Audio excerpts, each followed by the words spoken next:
I don't have the best posture, and sometimes my posture is so hyperkyphotic that 5-year-olds think they can beat me up. So in order to safeguard yourself from these crazy roided 5-year-olds, these are my tips to get a better posture.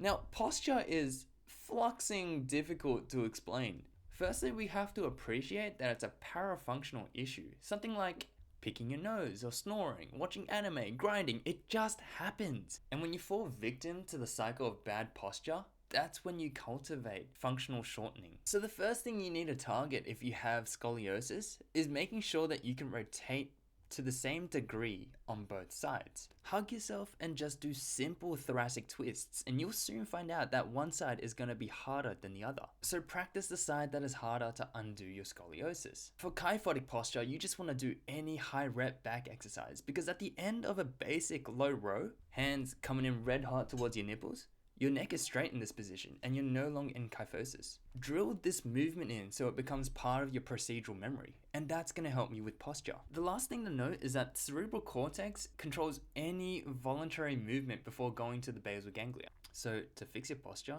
just tell yourself to sit up straight.